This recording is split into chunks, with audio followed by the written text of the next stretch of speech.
Ертеде бір түлкі тоғайды аралап келе жатып, қалың шалғынның арасында жүрген бөденені ұстап алыпты.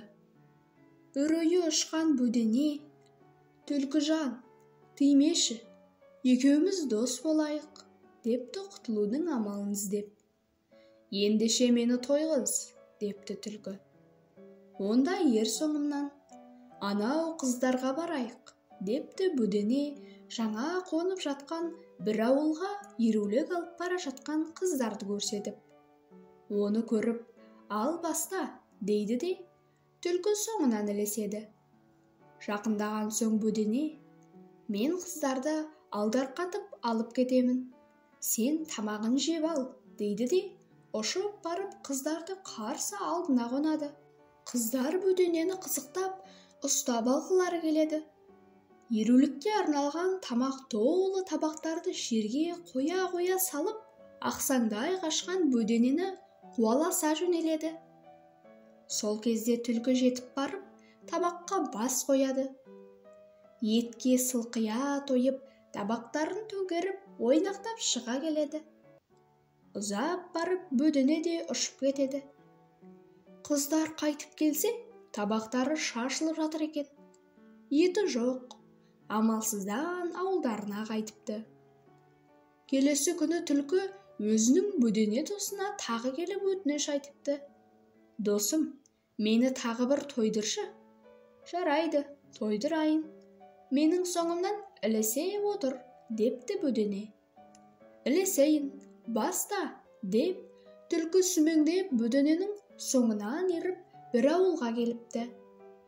Бөдене түлкіні ауылдың сырт жағына ілестіріп алып барады. «Сен осы жерде отыра тұр, мен мына ауылға барайын. Мені көрген соң ауыл адамдары жабыла қуалайды. Мен әр жерге бір қонып, қашықтата беремін. Сол кезде сен үй-үйге кіріп, астарын ішіп жеп, әбден тойып ал», деп ақыл үйретеді бөдене. «Мен қапы қалмаспын», деп, түлкі ауыл сыртында бұғып жата береді. Бөдене ауылға келіп, айналшақтап ұшып қонып жүре береді. Оны көргенде ауылдың үлкен кішісі түгел өре тұрып, жабыла кеп қуып береді. Бөдене әр жерге бір қонып, біртіндеп ұзай береді. Адамдары алысқа алып кетеді. Сол кезде түлкі ауылға жетіп барады да, үй-үйге кіріп, әзір тамағын жеп, қарнын тойдырып алып тайып тұрады. Бөдене орағыта ұшып келіп, бір қалыңды шолжиып жатқан түлкіден: «Тойдың ба, досым?» деп сұрайды. Түлкі тұмсығын көтеріп: «Менің құлағымның естімейтінін білмеуші ме едің? Тұмсығыма қонып отырып айтшы», депті.